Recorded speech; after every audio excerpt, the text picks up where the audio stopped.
కలతో విరిసింది తెలుగు, జానపదముల గతుల నడచి కమనీయ కావ్యముల మురిసి సరస రస సాహిత్య సౌభాగ్యమే తెలుగు.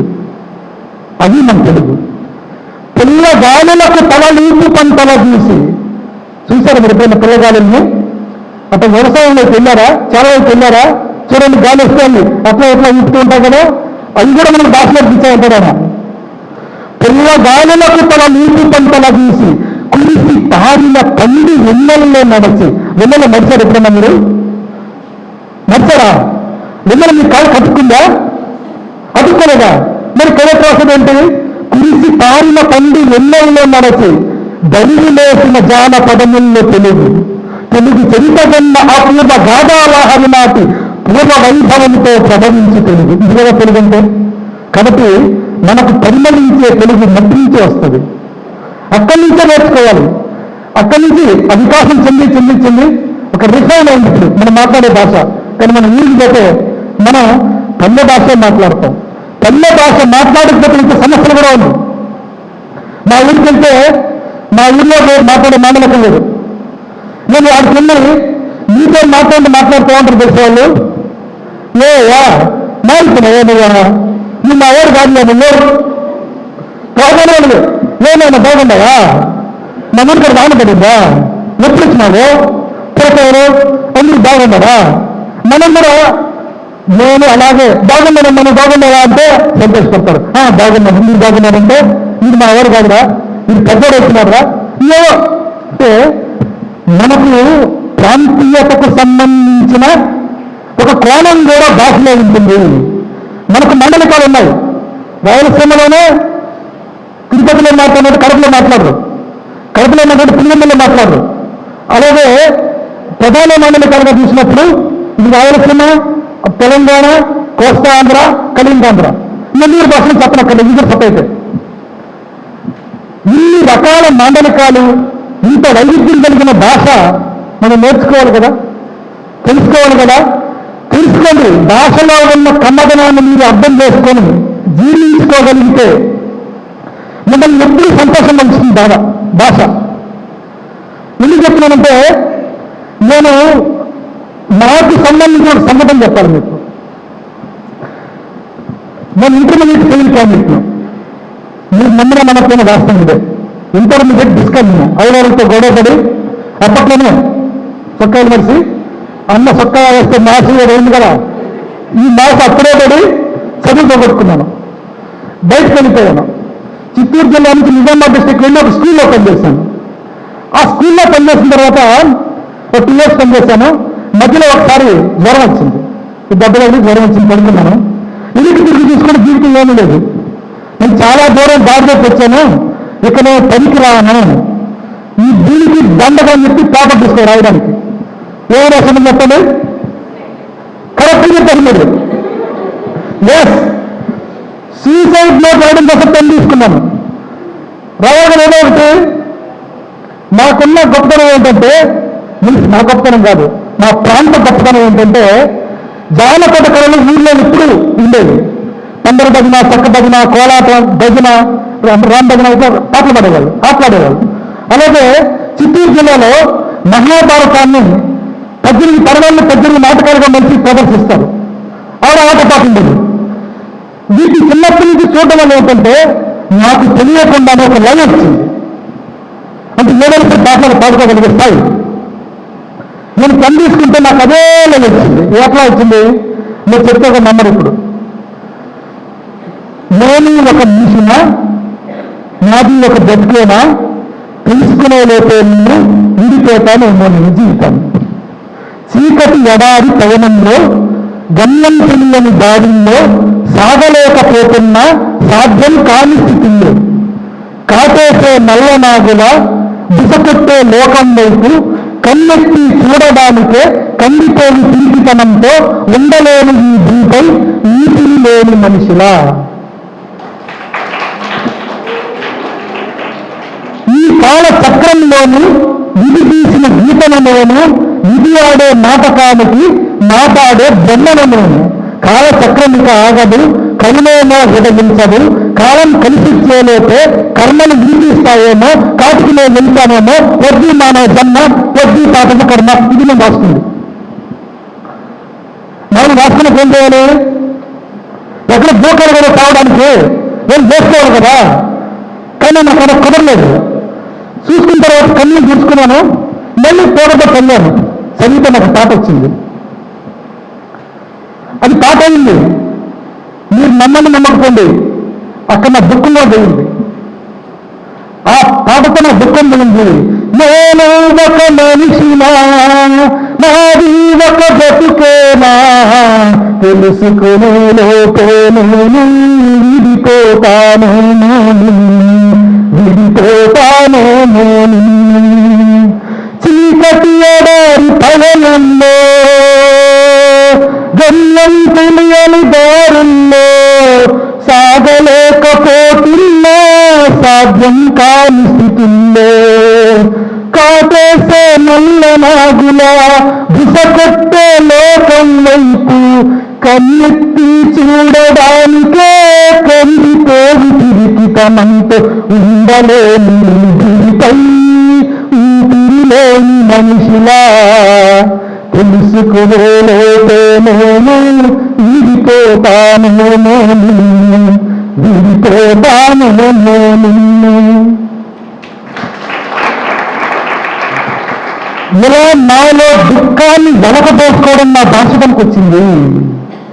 నేను అది రాసుకున్నాను కాబట్టి నేను అప్పుడు అనుకున్నా, ఇలా నాకు ఇంటికి దగ్గర దగ్గర చదువుకోకపోవడం వల్ల. అందుకని అప్పుడు మళ్ళీ నేను డిగ్రీ దగ్గర మాత్రం స్పీడ్లో వచ్చాను. మళ్ళీ పీజీలు వేశాను, మళ్ళీ పీజీలు వేశాను. ఈ మధ్యకాలంలో చాలా పాటలు రాసిన, కవితలు రాసిన పక్కన పెడితే ఈ పాట రాశాను కదా, ఈ పాటతో ఏం సందేశం లేదు జనానికి. వేరే మీరందరూ కూడా నేను చదువు రాదో, నేర్పేరికి బాగా చాలండి, అదే రకంగా ఉంది, అదే అనిపించింది. అందుకనే ఇది నా సిద్ధాంతం కాదు. నేను ఆ పాట తీసుకున్న తర్వాత మారాను కాబట్టి మారితే ఏం చెప్పాలి? అది నాకు భాష చెప్పింది. మళ్ళీ చావు పుట్టుక కానే కాదు జీవితం, నువ్వు సత్సావంతో సాధించేది శూన్యం, కష్టాలను గెలిచి కన్నీళ్లను పిడిచి కడవరకు సాగితేనే జీవితం, 10 మందిని బతికిస్తేనే సార్థకం. అమ్మ కడుపులో ఉండి దక్కను తిన్నాడని అమ్మ ముక్కుడైన ముక్తి ఏడ్చిందా, ఆ బాధకు మార్గం చావని చెప్పిందా, ఆకలి పోరాటమైన చేసిన ఆ అమ్మ నుండి నేర్చిన ధైర్యంతో చీకట్లను చీల్చదన్న, చిక్కులు తొలగించదన్న సాయుధ కానేకాయి జీవితం. మేఘం కన్నేసిందని సూర్యుడు తలవంచాడా, చీకటి తెగబట్టిందని జాబిలి నీరయ్యిందా, లావాలకు జిమ్మిన అనుగాంధిన మోదిన తల్లి ధరని ఆశ వీడి కూలిందా, ఆత్మహత్య మార్గం అంటూ చాటిందా, సాగు పుట్టుక కానే కాదు జీవితం. ఇదే నా సందేశం. నా జీవితం నేర్పిన సందేశం ఇదే, నా విద్యార్థులకు చెప్పిన సందేశం ఇదే. ఎవరికైనా మీకు కష్టాలు వచ్చాయంటే అది మీకు పరీక్ష మాత్రమే. దాన్ని ఎదుర్కో, పాస్ అయ్యి నీకు పట్టా వస్తుంది. ఆ పట్టా నీ జీవితాన్ని మరింత ముందుకు తీసుకెళ్ళగలుగుతుంది అని చెప్పడం కోసం చెప్తున్నాను. ఇదంతా ఒక్కసారి ఉంది. నాకు చదువు రాకపోయినా కూడా 10th క్లాస్ వరకు మా ఐరన్ చేస్తారు చదవకపోతే. వాళ్ళు రైతు బోర్డు మీద ఒక అబ్బాయి తప్పు రాశాడు.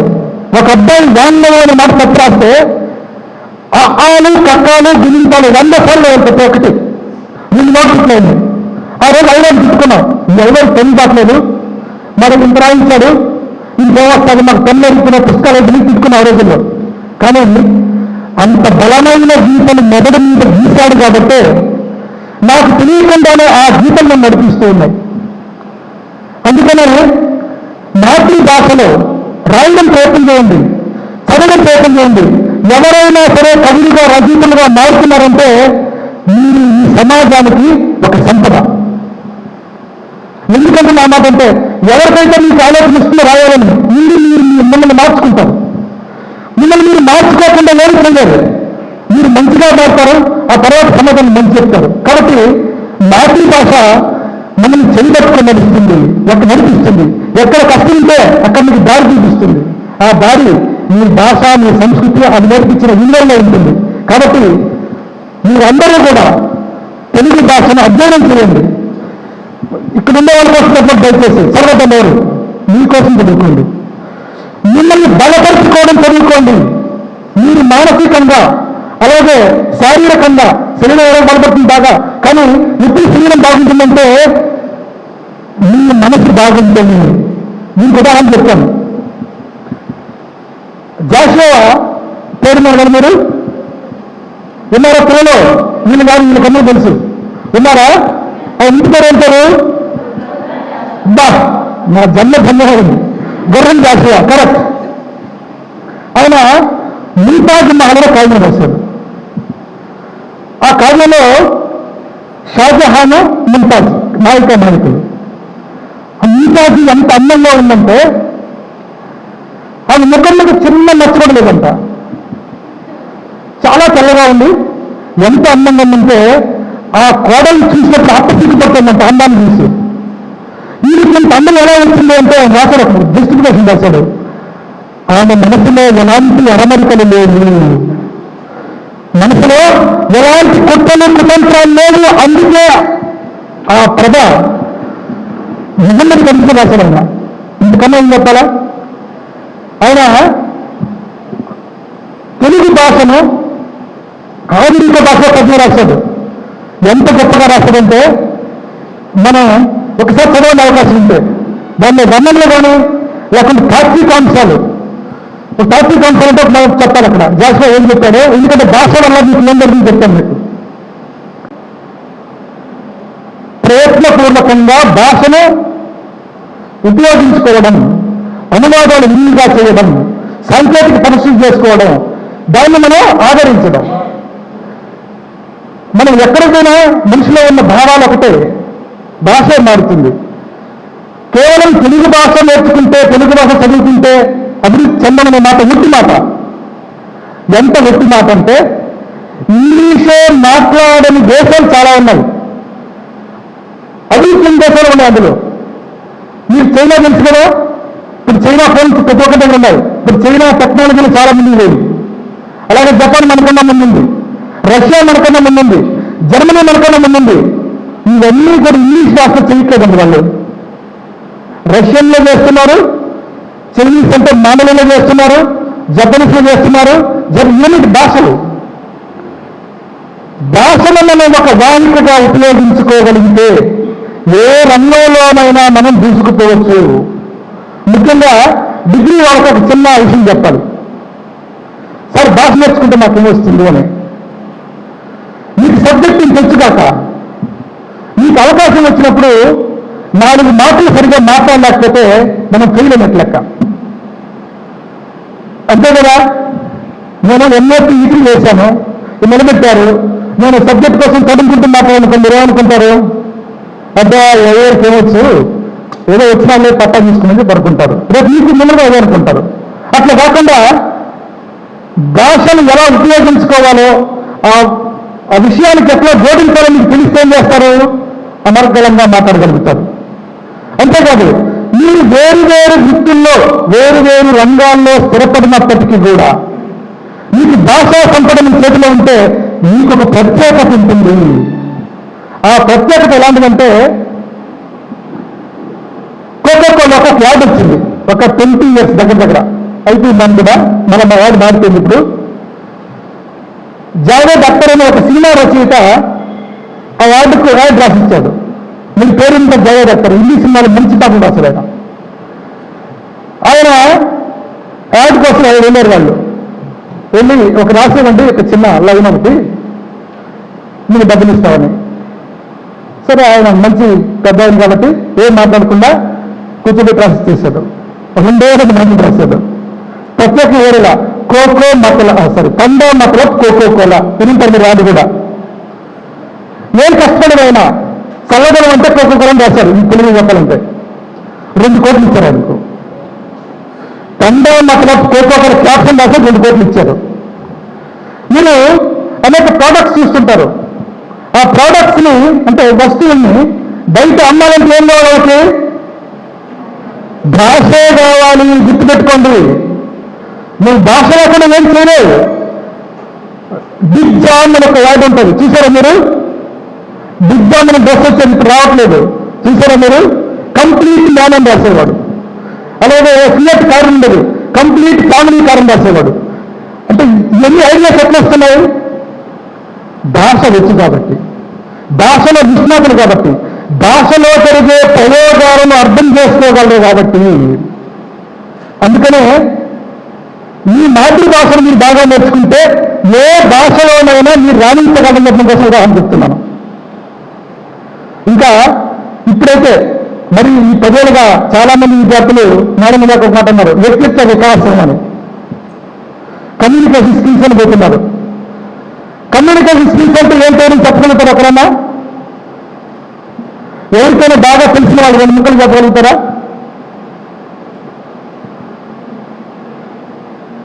Yes sir, I'm coming sir, you welcome sir, okay sir. ఈ 4 ఇంగ్లీష్ నేర్చుకుంటే కమ్యూనికేషన్ నేర్చుకున్నట్టు లెక్క మన భాషలో. ఎందుకంటే అక్కడే అయ్యే నేర్పిస్తారు వాళ్ళు. కమ్యూనికేషన్ నేర్చుకోవాలంటే మీరు ఏ సెంటర్కి పోనక్కర్లే. మేడం గారు రాసిన 4 నవలు చదవండి, లేకపోతే ప్రాచీన కవిత్వంలో ఉన్న కొన్ని గట్టాలు చదవండి. ఎంత అద్భుతంగా కమ్యూనికేషన్ మీకు తెలుస్తుంది. మీకు ఈ కమ్యూనికేషన్ ఎట్లా ఉంటుంది చెప్పడం కోసం పోతన రాసిన భాగవతం నుంచి ఒక ఘట్టం చెప్తాను, చిన్న కథ. నరకాసుర వధాన్ని మీరు ఒక వింటారు ఘట్టం ఒకటి విన్నారా? Very good. శ్రీకృష్ణుడు బయలుదేరుతాడు, నరకాసుర ఇద్దరు బయలుదేరుతాడు. భార్య వచ్చింది. భార్య వచ్చి అది 10 రూపాయల అసలు మీకు వచనంగా చెప్తున్నాను, 18 చెప్తే అవసరమైతే. దేవా నీవు నిశాత సంగములను దీపించి చందాడ, నీ ప్రావీణ్యంబులు చూడగోరుగు గదా ప్రాణేశ. నుంచి నందంతం కొని కొన్ను నేడు కరుణం నేజించి ఏపించి ఈ దేవీ సంఘముకెల్ల చెప్పుదు భగవద్గీత ప్రతాపోన్నతు. దేవా సంబోధన చూడండి, సంబోధన. మామూలుగా భర్తను ఇప్పుడు ఏమండి అబద్ధం పిలుస్తారు, కొంచెం మోడల్ అయినాక పేరు పెట్టి పిలుస్తున్నారు. ఇంకొంచెం మోడల్ అన్నాక వాడి మాత్రం వారాన్ని పిలుస్తున్నారు. అట్లా మారుతుంది మనకి, మనం చేయలేదు దానికి. ఎందుకంటే మీరు దాన్ని సంతోషపడుతుంది కాబట్టి ఎంజాయ్ చేయండి, పర్వాలేదు. అంటే అది ఇంకొంత ముందు జరిగేది. బంగారం, బిజ్జి, చిన్ని ఏవో పెట్టి పేరు పెట్టి పిలుచుకోవడం సంతోషపడడం మామూలు. కానీ భార్యాభర్తలైనా సరే వాళ్ళ మధ్య కమ్యూనికేషన్ సరిగా లేకపోతే మనస్పర్ధలు వస్తాయి. మనం తమాషగా మాటలు కూడా చాలా పట్టింపుగా తయారైపోతాయి. అట్లాంటి స్థితిలో మీకు ఎందుకు ప్రదర్శిస్తున్నానంటే భవిష్యత్తులో మీకు అంటే రాకూడదని చెప్పాడు. దేవా, ఓ శ్రీకృష్ణ, నువ్వు నిశాత సంఘాన్ని అంటే ఆ రాక్షసుల్ని లేపి చంపుతావు, పిలిచి చంపుతావు. వాళ్ళు చంపేటప్పుడు నేను స్వయంగా చూడాలి. ఎందుకు చూడాలి? నా సంతోషం కోసం కాదు. మిగతా భార్యలందరూ ఇక్కడ చాలా మంది ఉన్నారు, మీకు వాళ్ళకన్నా చూసే భాగ్యం లేదు. నేను చూసి వచ్చి నీ గొప్పతనాన్ని చెప్తాను, దయచేసి తీసుకెళ్ళగలిగింది. మామూలుగా ఒక పేరెంట్లో ఒక స్థాయిలో ఉంటే సరే రాజు పిలుస్తారు, అలా తీసుకెళ్తారు. ఆయన ఎత్తుకోరా, అమ్మ ఏమనుకుంటున్నావు నువ్వు? ఇంకలాగా పిల్ల తొందర గాలం లేవు, చల్లతలని గాలం లేవు, అలాగే పూల వనాలు లేవు, ఆ వనాల నుంచి వచ్చే చల్లని పులకరంతలు లేవు. అక్కడ ఉన్నది రాక్షస సమూహం. అక్కడ అరుపులు, రక్తాలు, చావులు ఇవి చాలా ఉంటాయమ్మా. అది నువ్వు చూడలేవు. నేను నిద్ర చేసి నీకు ఆ కథ చెప్తాను, నువ్వు ఉందని చెప్తాడు. మామూలుగా భయపెట్టి ఏమంటాడు, ఎందుకు వచ్చిన గొడవలే, నువ్వు చేసినాగా నేను కూర్చుంటా అని చెప్పి కూర్చోవచ్చు. కానీ సత్యభావనది కాదు కదా. అందుకనే ఒక కార్యం కోసం పుట్టినాను. ఏం చెప్పింది? మళ్ళీ భర్తకు చెప్పింది. ఇక్కడే కమ్యూనికేషన్ చెప్తున్నాను మీకు. ఆ భర్త ఏం చెప్తాడో దాన్నంతా ఒక మాటలో కొట్టుపడేసింది. దానవులైననేమి మరి దైత్య సమూహములైననేమి నీ మాలిక బాహు దుర్గముల మాటిన ముందగయేమి శంక. నీతో అరుదింతు మంచు కరతో యజములు ముకులించి మృత్యునమ్మాని తన్ను భర్త బహుమాన పురస్సర దృష్టి చూడగం.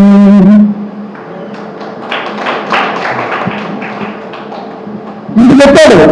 అక్కడ రాజ్యాంగ సమూహాలు, యుద్ధాలు, అరుపులు, చావులు, రక్తాలని చెప్పాడు ఆయన.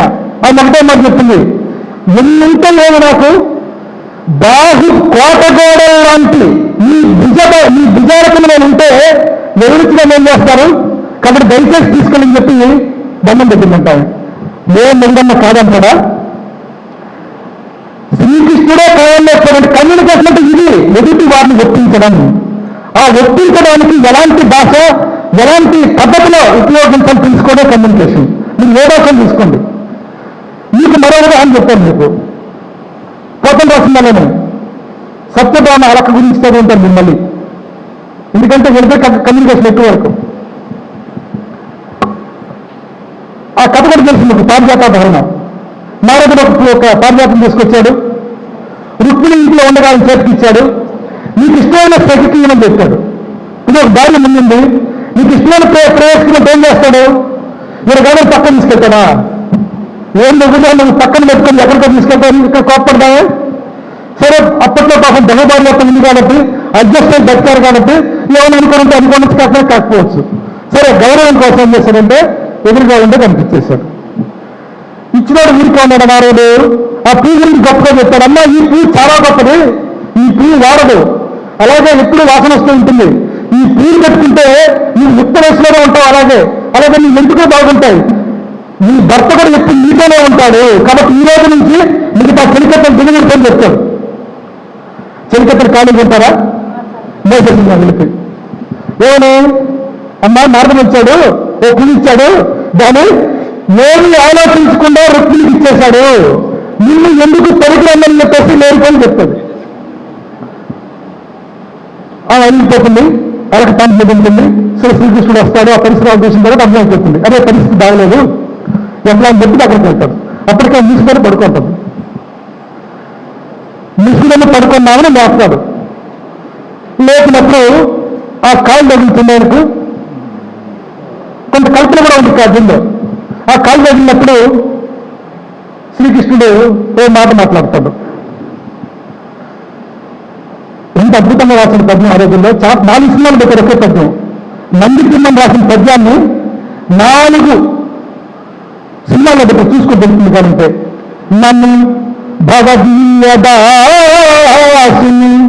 నన్నందు నన్నయ్యకు కింకబూని దాచిన అది నాకు మన్ననయ చౌడగుని పద పల్లవంగు మత్తనుకుల కాగ్ర కంట కవితానము తాకిన ముచ్చి మంచులో ననియదా అల్కమానవి గదాయికలైన అరాల కుంతలా